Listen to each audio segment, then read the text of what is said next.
Welcome everyone to Healthcare 2040, a series that Matter is producing together with Hillrom.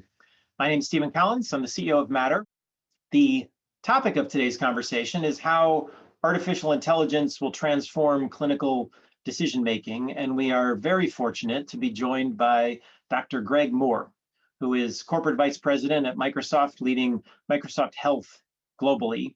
He oversees product strategy, development, research, including AI and machine learning technologies for healthcare and life sciences. Greg has a PhD from MIT and is board certified in diagnostic radiology, neuroradiology, and clinical informatics. He spent time at Google before he was at Microsoft, and we first met prior to that in 2015 when he was leading informatics for Geisinger. He also serves on the board of directors of Hillrom. So Greg will kick things off with a presentation, and following that will be a conversation, and joining him will be Brian Lawrence, who is Hillrom's Senior Vice President and Chief Technology Officer. Brian oversees all new product development and technology innovation for the company. He joined Hillrom 10 years ago and has been one of the key architects of the company's transformation. He also is a graduate of MIT, where he did his undergraduate and master's work, and he has a PhD on top of that in electrical engineering. And our moderator for the conversation will be Carlos Urrea, who is the Global Vice President of Medical Affairs and Informatics at Hillrom. He provides medical oversight for evidence generation and dissemination activities and offers guidance in product development and pipeline strategy. As the conversation ensues, or even during Greg's presentation, please submit your questions using the Q&A function, and Carlos will weave those into the conversation as we go. One final housekeeping note: if you opted into the post-event virtual networking, you'll receive an email from Kay Nietzkaj with a separate Zoom link. You'll receive that shortly. Please use that to join us when the main program ends. So with that, we are going to hear first from Greg, and then Carlos will come on to moderate the conversation with Greg and Brian. And Greg, I turn it over to you. Thanks, Stephen. It's a real pleasure to be back at Matter with you, although this time virtually. It's just great to be back. I'm here virtually with you in Chicago, and it's great to be with my friends here, Brian and Carlos at Hillrom as well. So we have a really exciting topic today, one that I love to talk about, and so I'm just going to go ahead and launch right in and share some slides here with you as I talk through. So as I begin, I was reflecting as you were talking, Stephen. It's a year to the day since I was last in my office on the Microsoft campus in Redmond, Washington. And I've been working virtually since that time. And it's been a remarkable year, I think, for us all. And one full of, sadly, a lot of tragedy, and but also one filled with incredible innovation and acceleration of that innovation at a pace that, honestly, that I've never seen, and I think the world has never seen, and is giving me a real sense of optimism what we might do in our industry here in healthcare going forward, as I've seen the incredible adoption of things like telemedicine, leaning in strongly into cloud compute and into AI, and I've even had to adjust my own thinking and what might be possible in the future as we think ahead for in our industry and health. I've been fortunate enough to get to know Bill over the last couple of years, and I love his quote that most people overestimate what they can do in 1 year and underestimate what they can do in 10. I think that rings really true to me, and has in the past. But what about 20 is Stephen, what you've teed up for us here today. I haven't had the chance to talk to Bill what he thinks about 20 years, but so I'll go out here on my own, and with some fear and some trepidation, and share some of my own thoughts here, what I think is going to happen in healthcare in the next 20. So to really set the stage for this, the world's full of data, and it's an incredible amount as I've looked at it. More data created in the last 2 years than the previous 5,000 years of humanity. What does that look like? 5 exabytes of data produced in a single day. That's tracking to over 70 zettabytes by 2025, just 4 or 5 years from now. And by 2040, it seems clear to me we're in the yottabytes, septillion, 10 to the 24th, a big number. And to put that in perspective, we'll have to innovate even novel types of data storage just to begin to, if we want to think about doing analytics or AI on even a portion of the data that we'll be producing as we look into 2040. So it's going to be a remarkable time of innovation and acceleration of innovation in this area. So as you might guess, healthcare, our industry is no different. We're seeing at least exponential growth of data. According to one paper, we already have over 150 exabytes of data in the US alone, increasing to over 2,000 just in the next 5 years. It's going to be on that same pace. I mentioned it in the prior slide as we go forward to 2040. I don't know about you, but I have sometimes a hard time visualizing what all of this data looks like, and to try to put it into perspective. Mac, I can think of maybe a kiloseconds from now. We were already talking as Stephen launched us in here. But even if I think about gigaseconds from now, if I look backwards, that's when Ronald Reagan was president. A couple petaseconds ago, dinosaurs were extinct. And an exasecond, we're just talking about exabytes of data, it was before the Big Bang. So I always like to get some perspective to these numbers since they're so large. And even in my own career, my own medical career, so think about the last 20 some years of medicine and last 25 years. The seminal papers, the groundbreaking papers which altered medical practice when I came into medicine as a doc. For instance, the chronic heart failure study showing, leading to pulmonary embolisms and DVTs. That was hand extracted data from hundreds of patients, 25,000 data points, landmark at its time and changing to medicine. We fast forward here. We've actually, from then, just over my own medical career to now, it's over a billion-fold increase in data used in studies that are typically published in our best journals. From going to millions of data points, looking at when we find out that actually critical illness is contagious, to finding out that actually deep learning actually works in EHR records, to now actually doing something like decoding the human immune system for detection of disease, which is now using the order of trillions of data points. What does that look like going forward? As we think about sequencing ubiquitously, genomics and other types of omics, metabolomics,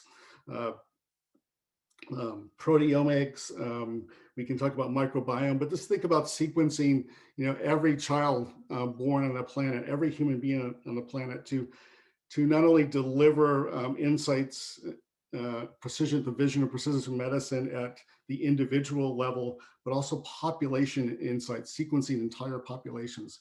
That's going to get us to over, much larger quadrillion data points, even for single studies as we go forward.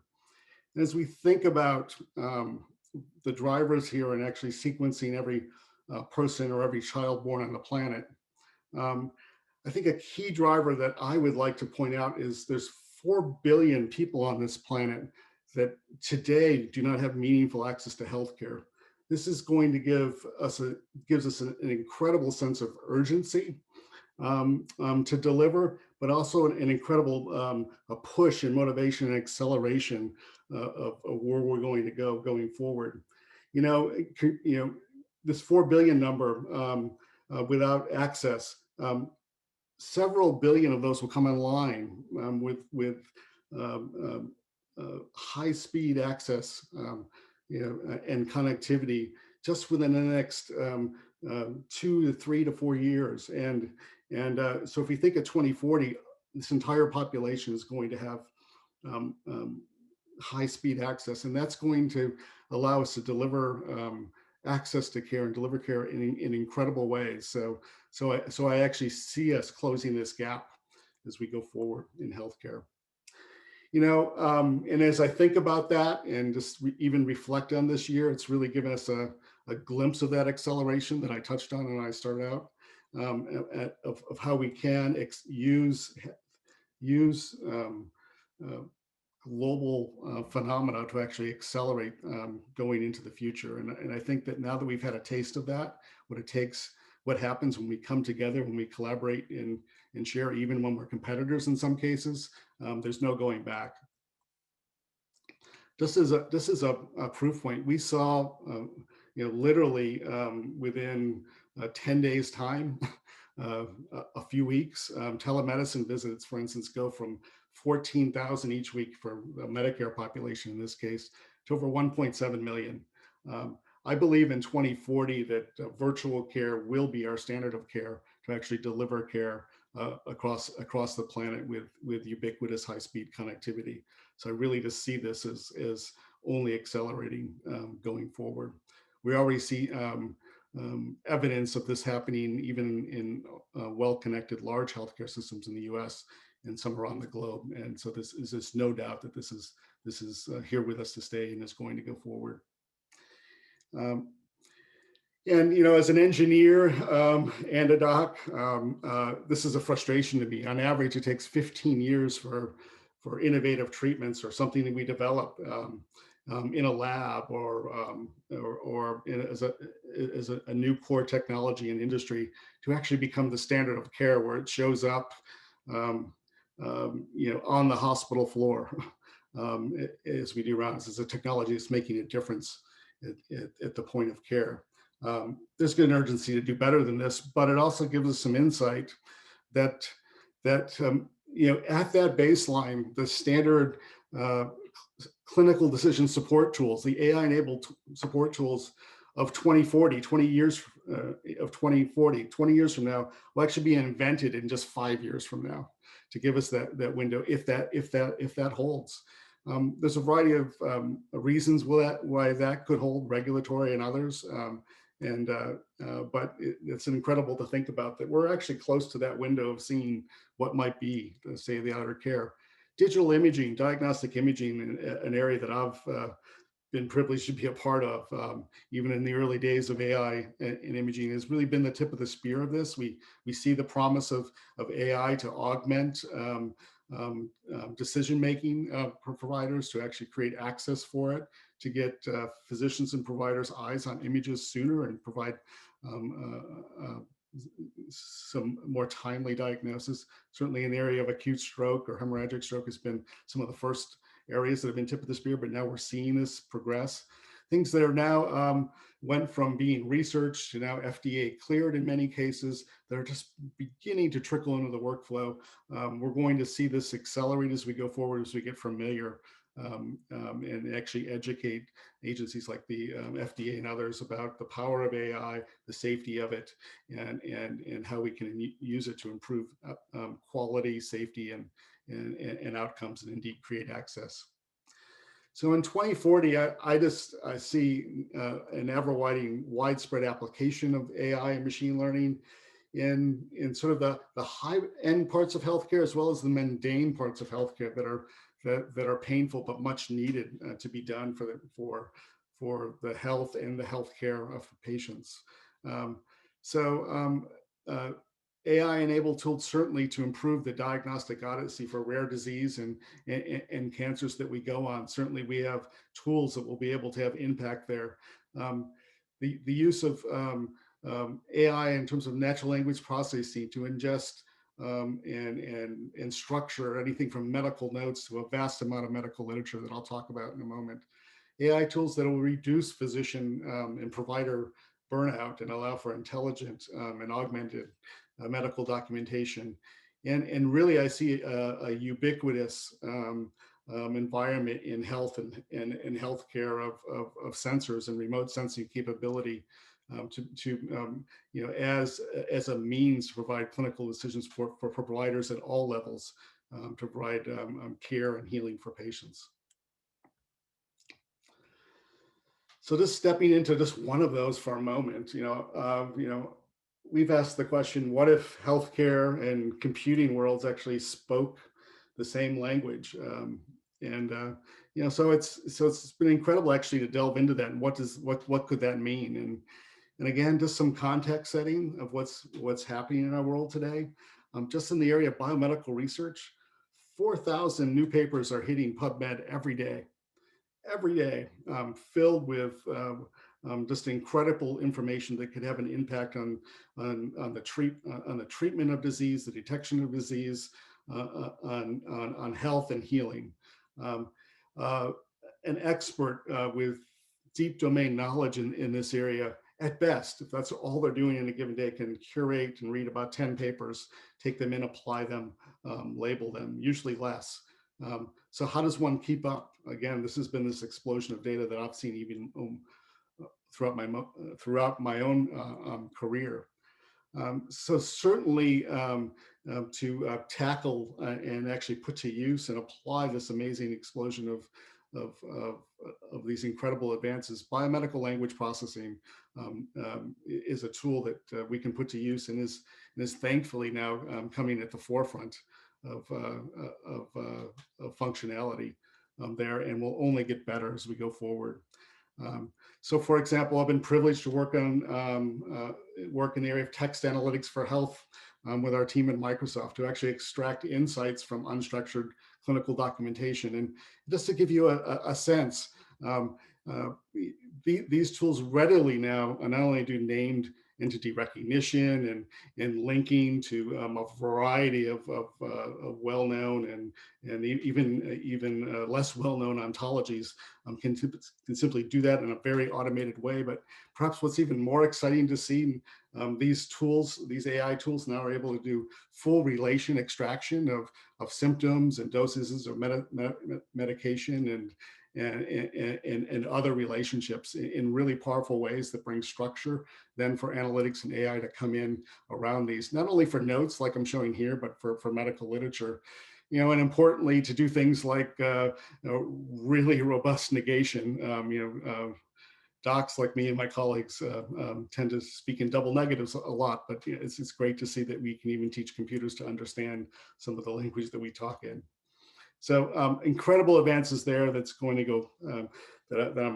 That's just going to become ubiquitous and an important tool as we go into 2040.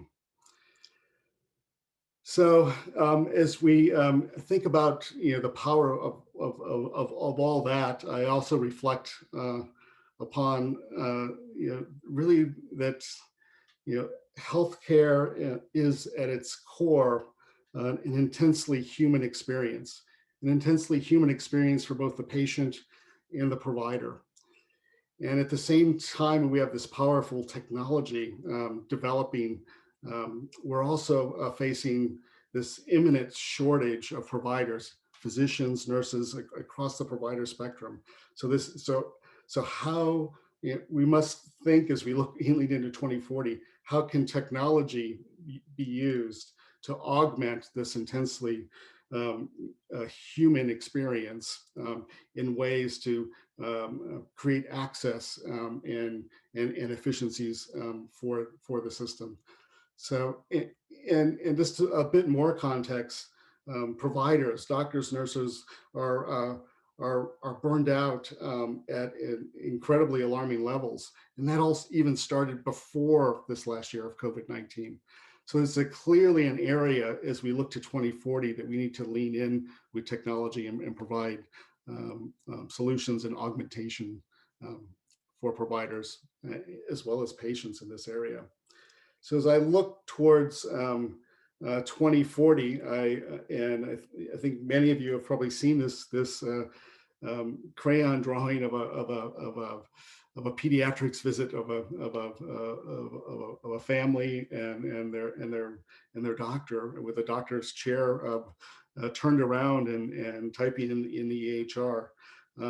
So as we look to 2040, we are going to use technology to fix this, and part of that will be to turn that chair around and really restore that provider-patient interaction, that human experience. And I think that'll be with ubiquitous ambient clinical intelligence to actually observe and listen to that patient-provider conversation, full consent and knowledge of both parties, to actually bring back that time to care, bring back for that human experience. Privileged to work at Microsoft with our partners, Nuance, on an area of ambient clinical intelligence. It's actually in product already, called Nuance DAX. It's just an incredible partnership that can actually take that provider-patient conversation and produce an automated medical note and documentation, relieving just one part of that burden on that visit, to create efficiencies and variety of opportunities to create additional safety and quality as we go forward here. So this, again, just one tool that I think one of several tools in the area of ambient clinical intelligence that will just be ubiquitous as we look to 2040 and provide care in this time of scarcity in a way to augment our providers. I think the final area that I'll talk about as I think about 2040 is just really the phenomena that I've been privileged to have a seat at, as I see compute power actually catching up to the complexity that is biology in all of us in medicine. It's just incredible to see that convergence happening now at this particular time. From my perspective, and I think all of our perspective, it couldn't have happened at a better time, as this has been key, for instance, in detection of COVID at scale and even developing of vaccines. But this convergence of compute power and biology is allowing us to do and think about some audacious things and actually begin to accomplish them. Things audacious is saying, let's decode the human immune system to diagnose disease. Again, just as an example here, at my team at Microsoft has been privileged to partner with adaptive biotechnologies to do just that, to begin to decode the human immune system and to deliver already things like detection of infectious disease, even COVID, with their recent T-Detect announcement.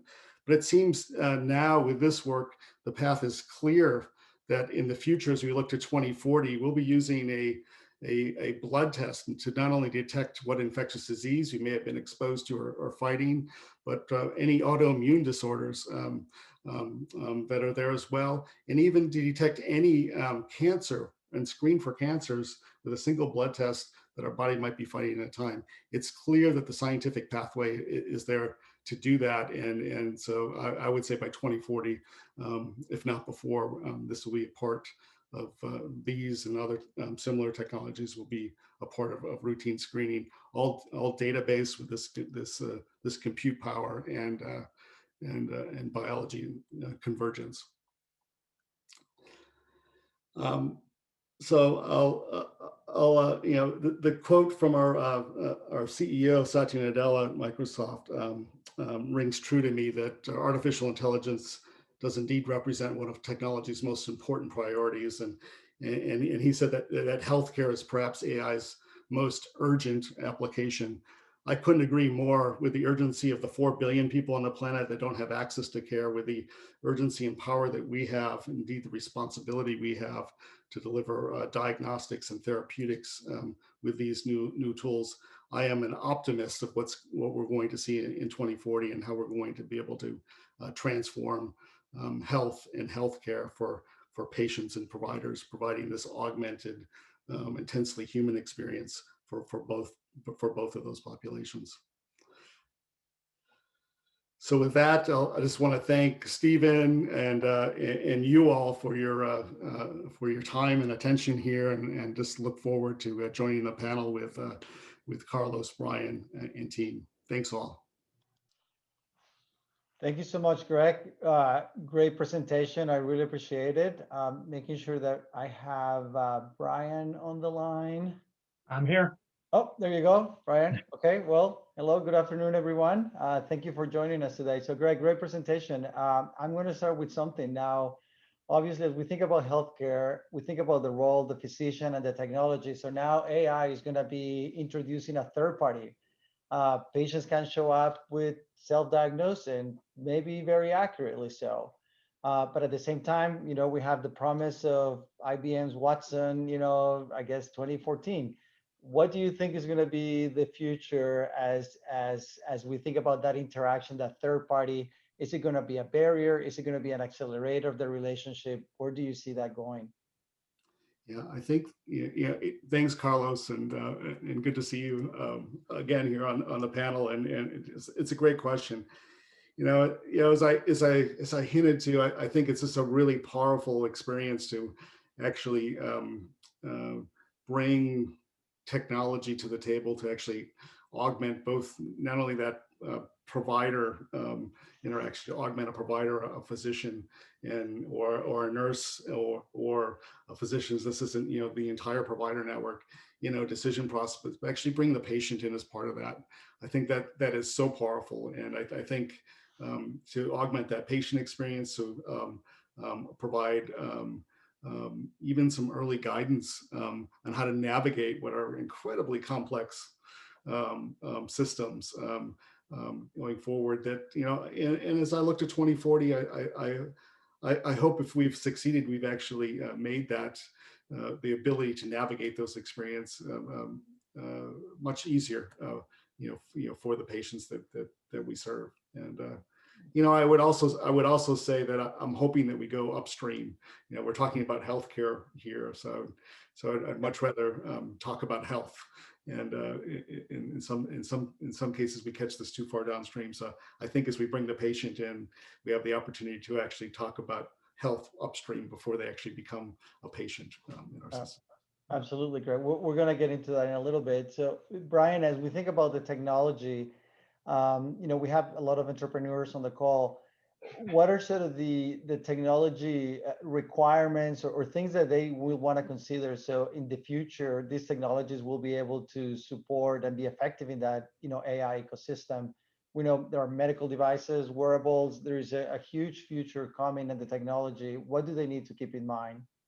Yeah, Carlos, thanks for the question, and really really honored to be able to participate in this panel. And Greg, it was a great presentation, so thank you for that.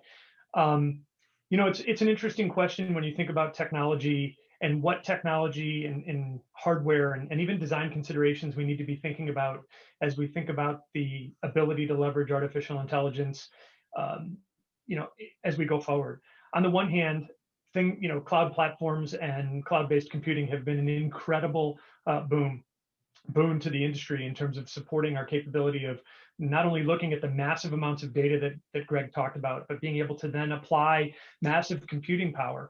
But as you start to think about some of these IoT applications, you start to find that balance between what we can do in the cloud and what we need to be able to do at the edge with some of the computing capabilities that can become available in the device itself, or in I guess what I would say at the point of care, where we describe the point of care really as being where the patient is. So we don't just think about it necessarily as in the hospital, but really anywhere where the patient is. So certainly as we think about compute power, providing access and being able to take advantage of both edge-based computing as well as cloud computing, you've got to be thinking about things like 5G technologies and being able to be more ubiquitous in the ability of moving the data around where you need it to. I think the other thing that starts to get at how we think about the ability to leverage artificial intelligence is some of the data that we have access to. I mean, there's massive amounts of data being generated. A lot of that is captured in various types of environments we have today, like electronic medical records. But even as we think about devices, we've thought about it at Hillrom, certainly colleagues that I've talked to in lots of other industries. We also have to start to think about what kinds of uniqueness can we have in the data that we're generating, and what can that uniqueness start to tell us about what's happening to the patient.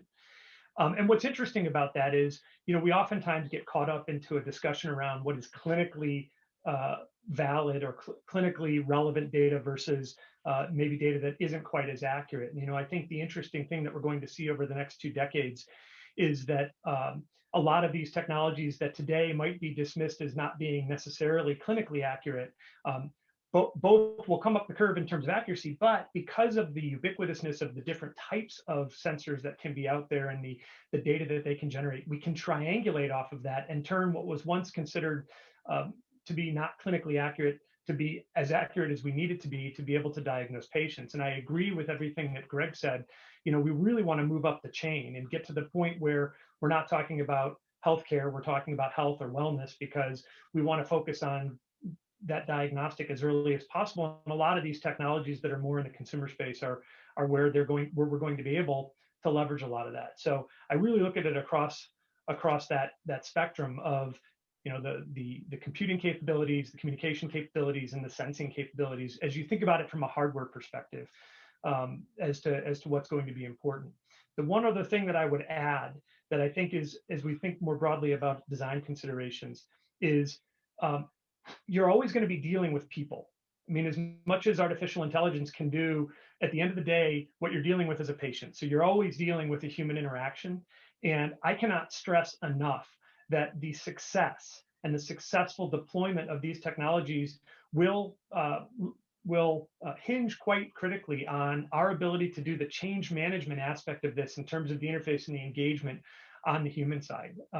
That's where we've seen a lot of this fall down in the past. And so being able to understand how it integrates, how it works, how it works in workflows, and how it engages with individuals, both on the clinician side and on the patient side, will be a linchpin to being able to see broad adoption. Perfect. Greg, so that's the view from our medical device side of things. From the Microsoft side, what are your recommendations when you think about design considerations for the future? Brian just talked about some really interesting and important concepts here. So this is about a continuity from device. So it is this IoT, or I like to call Internet of Medical Things, IOMT, to the edge, to the cloud. So this is a connected system, and I think it is this connected system with a feedback that is so important. As we think about those design considerations, we, first and foremost, because we are dealing with some of the most sensitive data that we have in the world. This is our human health data. We need to think about privacy and security in this kind of connected system and build that foundationally, as we build the technology. And that's something that we have just built at the foundations of the core, whether that's in the devices, something we call like Azure Sphere, to the edge, to the cloud, and it's just so important. And I mentioned this among other technology pieces, just because it's so core and it's table stakes for what we call health and healthcare for us, and we need to as an industry always lean in there, not as an afterthought in the design phase. So as as we build these things out. And then I think the other piece is just pay attention to that connectivity. That connectivity is so important, and as we build this out and actually take this forward, that connectivity is so important that lives are hanging on it, right? So this is important as well. So as we design sensor systems, or a hospital bed, which is a place to heal, we think about that as, I think you all think about that as actually a ubiquitous remote sensing platform that can provide information on healing and provide information on patient deterioration to the entire care team at a time. So this is it's almost a mind shift on devices we have in a room or next to the patient or on a wrist of how we use those going forward. So I hope that was helpful. Yeah, and I'm going to follow up with a question that we just received, and it's related about, the understanding in AI data, or AI healthcare, I guess, is dependent on the quality of data, data, good data in, good data out. So with that in mind, as we think about standardization, harmonization, interpretability, what are organizations such as Hillrom and Microsoft doing for that? So maybe like, Brian, why don't you start with that? Like talk about a lot about, how do we manage the data so that it's going to be interoperable? Yeah, I think that's a really important question, because the ability to look across large collections of data almost demands that we have that interoperability, and that's certainly been a major obstacle over time in terms of getting access to data, both to train algorithms and then, of course, to be able to leverage these for screening and in some cases diagnostics. One of the things we've done at Hillrom, as we think about it, certainly from a device standpoint, we have a large collection of devices, and we've gone down the path of developing an infrastructure, if you will, to support that connectivity, being able to bring data from our different devices together, and being able to make that data available in relatively standard ways using HL7 or HL7 Fire, but then just making the database available. So as a customer implements those capabilities and they implement that kind of infrastructure, that data is there and it's available to be used. And if they want a third party to come in with an analytics capability, that data becomes available to be used. It's really bringing down those barriers and bringing down those hurdles to make that data available. It's so important to do that. Because otherwise the algorithms are only looking at bits and pieces, or they're not able to really look at what they need to from a holistic standpoint. And I think that's going to be important going forward. I know the government started to look at that with some of the requirements around interoperability, and I think that's a step in the right direction, and it's something we're going to have to continue to pursue to make sure that where that data is, it's available and it's connected, so that patients that are being seen in different offices or with different specialties, that you're seeing that connectivity across the continuum. So I think that's really important. We're starting down that path. We're not locking the data away in proprietary environments, or we're really trying to make it an open standard so that data is available. And I think that's really going to have to be how we look at it going forward. Perfect. Yeah, and I'll just add on there, just applauding the efforts to lean in hard into FHIR, the fast healthcare interoperability resources for those who don't speak FHIR language every day. So with the ONC and others regulations, this is a law of the land.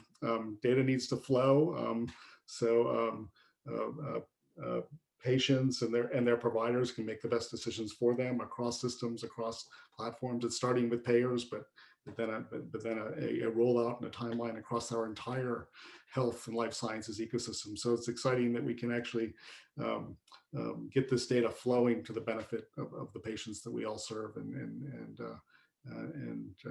we've been leading in hard into the FHIR effort in terms of engineering to enable every organization and every company on the planet to be able to adopt those in a way that's on platforms. Very good. So now let me take the provocative thinking a notch up. So we got a question around that scenario that you played out, the 2040, the scenario of the pediatric patient, the physician with the back to the patient. So they say, well, how do you envision that scenario to play, in 2040? How is the physician going to interact with the patient? But I'm going to say, will that scenario even happen, right? Is this, as we're thinking about the future and what technology can do, is that traditional interaction in the office going to even happen or begin like that way? Could the data be captured way before the patient gets into the physician office? Will there be a physician office? Will care be provided remotely? So as the technology evolves and just pushing the envelope as we try to think about way down the road, do you foresee the same sort of brick and mortar type of scenarios where we have today, or is that going to be technology just going to change that completely? What's your take? Yeah, so healthcare in 2040 in terms of its venue and the technology used, I think, is the question. And certainly healthcare is going in, as we look to 2040, I see healthcare being provided in more and differentiated venues than it is today. I think we already see large retailers leaning in heavy into healthcare to create access. So I'm fascinated by the work that I'm seeing with Walgreens Boots Alliance, with CVS, with Walmart, just leaning in to create access to care with their endeavors and options. And I would see, particularly in the area of primary care, an acceleration of there. And this will be a good thing to create access, and then even perhaps as the mechanism to steer more advanced care, towards some of the more traditional where we have some specialists located. But I do see the ubiquitous use of virtual care, and that's going to mean really push the development of remote sensing and diagnostics in their various forms to do this. It'll push the connectivity, but at the key, the key technology driver is here. How do we bring truth? How do we bring truth to a virtual encounter, and all that means? We have the senses of sight and voice, or sights and TV here now, but there's much more we need to bring, and we can do amazing things with voice and video, and maybe impute some vitals and some other pieces. But we need to bring much more, to bring a holistic view to that encounter, to that pediatrics visit. How do we look in the ears of I did a pediatrics internship before. How do we look in the ears and throat to do that? And how do we do that in a way that a parent or is comfortable with, perhaps, or that a caregiver would in those views? So I think just pushing that technology, making it seamless, connected without it being a hassle or a technology barrier moving forward. So I'm looking forward to what we're doing there in that area. Let's bring the conversation, Greg, back to your earlier point about, from healthcare to maybe wealth being, earlier in the process of the human being. There are a couple of questions here in the theme of ethical considerations and sort of like regulatory considerations. So as we think about, being able to bring healthcare earlier, we think about bias. I mean, that's when one of the concerns that can be introduced into the technology, whether unconscious or consciously, the technology can have that bias. What are we doing today so that bias is not a concern, in 2040? What are sort of like those ethical considerations, and what is missing, right? So that in 2040 we can have this wonderful scenario, and how do we ensure that we're taking the bias out of the equation as much as possible? Yeah. So let me be clear. Bias is a concern today throughout this field, and so taking active steps to address this now and to lean in is what's needed as we go forward. I'm encouraged by what I'm seeing, not only in Microsoft but elsewhere. Full standing committees, internal and external, really leaning in on AI ethics, inclusivity, diversity and inclusion, across these data sets. It's important to me, and why I talked about this, the global 4 billion without access to healthcare. Fundamentally, we need to include, world populations in here to inform, for the purposes of not only inclusion and making sure that AI algorithms apply to different populations around the globe, but actually to inform science and medicine. Right. A variant that we might see in one population on the globe that might not exist, might not be pathogenic, we might see it in another population and don't know what it means. Yep. And so there's just this incredible synergistic effect by being inclusive that actually gives us better answers, better science, better treatment and medicine without actually creating more diagnostic odyssey. So it's really important as we're together as humans on this planet to bring together. I'm encouraged what we're seeing there, and it's an important part of everything that we do, and we're just striving for more and more in this area. Certainly the capabilities and the capabilities here and the opportunity comes with a deep responsibility. Otherwise, we'll be set back if we don't pay attention to these up front. Yeah, Brian, you're another one who's thinking about this day in and day out. What's your take on the issue of bias? And maybe I'll lead you into the question as well as to regulatory agencies and their interaction with regulatory agencies, FDA and otherwise, as to being able to have this great technology 20 years from now? Yeah, so great question. And I think to Greg's point, I mean, bias is a problem. It exists, and we have to address it. And the way to address it is to be inclusive. As you think about the data sets that we use to train algorithms, as you think about the data sets we use to build the algorithms, we have to be as inclusive as we can. And that can be a challenge at times. And so we have to be very, very cognizant of it. And we have to make sure that as we continue to work, and we're looking at some of these efforts right now with some of the work that we're doing, in cardiology and in retinopathy and things like that. But how do we make sure that we're covering the broadest possible demographics, so that we're not creating any undue bias, and the ethics associated with that, because we don't want to be wrong, for a percentage of the population. So it's hugely important. We have to be focused on it. We've got to be extremely disciplined when we think about the ability to leverage these kinds of great tools and how we build them to be inclusive. I think as you think about the regulatory side, it gets really interesting. And one of the challenges that Greg pointed out in his talk, which I think is really important, is from the time that a technology gets developed and conceived to the time that it's actually impacting healthcare can be long, 15 years. And some of that has to do with some of the regulatory challenges that we have. What I'm really encouraged about is some of the work that we're seeing now out of bodies like the FDA around total lifecycle management, where they recognize that with machine learning algorithms, with software development, you're on a much more rapid cycle of change and innovation, and we have to develop regulatory structures that support that. It can't simply be that every time we make a change to an algorithm because it's learned something, that we have to go through a whole nother clearance process, whether it's 510K or de novo. But and so I'm encouraged by what we're starting to see from the regulatory bodies and understanding that this technology is changing. We still have a ways to go.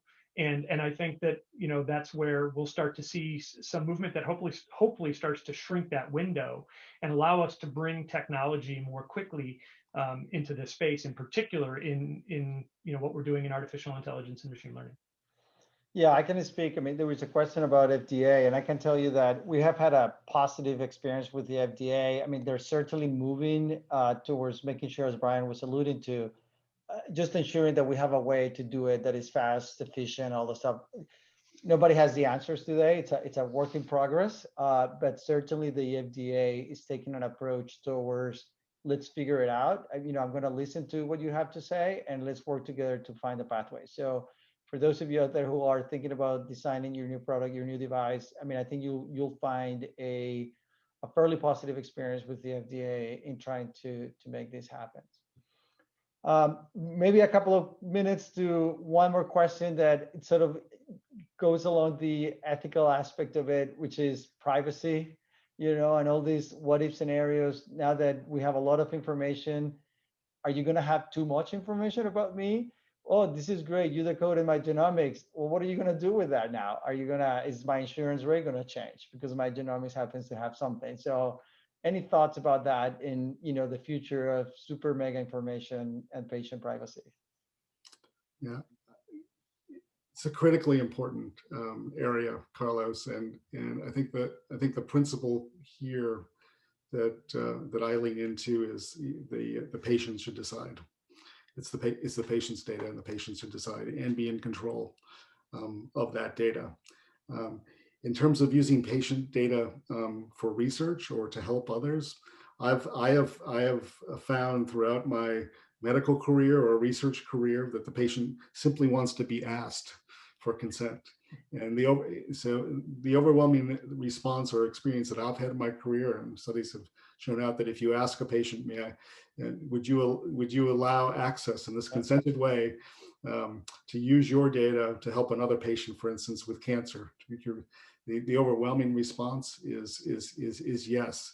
Patients tend to be overwhelmingly altruistic about wanting to help others. They simply want to be asked and be in control who that data is shared with.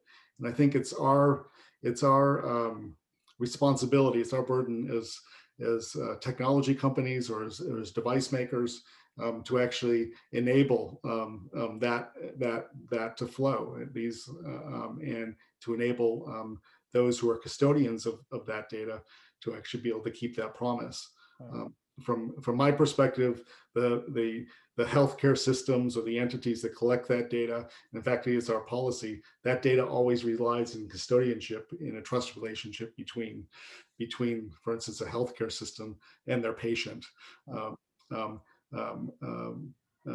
Big tech hasn't earned that trust, and in fact, our how we handle that data is we don't have access to it. In fact, we insist that we don't.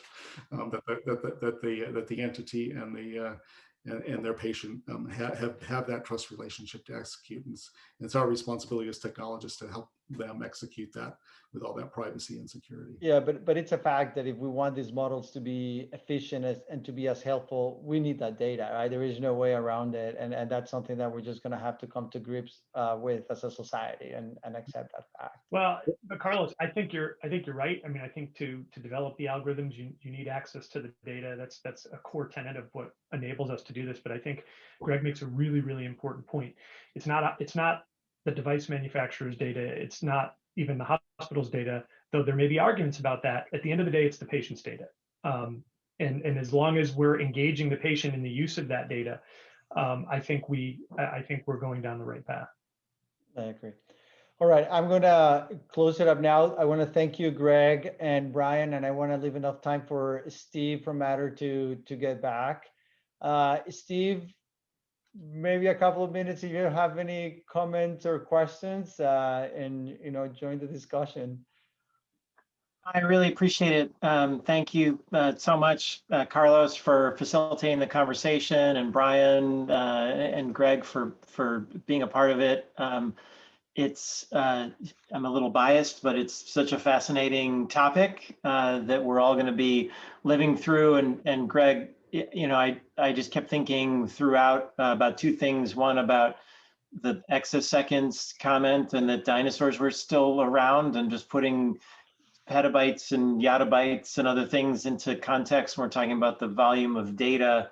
And also your comment that 5 years from now is when we're going to see the innovations that are really going to be powering clinical decision support 20 years from now, just because of the cycles for development of these tools, for approval of them, for adoption of them, which, bringing it back from an entrepreneurial perspective, starts to make 2040 seem like it's not too far away, and that the innovations that the entrepreneurs we work with, and that the ones we will be working with in the years ahead, are really going to be defining healthcare for a generation. So thank you again so much for your insights and all of your comments, and thanks everybody for joining us. I hope you'll also join us for the next event in this series, which will explore novel healthcare delivery models that will power us into 2040. Thanks again for joining us, and thanks again, Greg and Brian and Carlos. I can't thank you enough for sharing your time and your thoughts with us. And we'll see you all next time. Perfect. Thank you so much. Thanks, Stephen. Thanks, everyone. Thanks, Carlos, Brian. Thanks, Greg.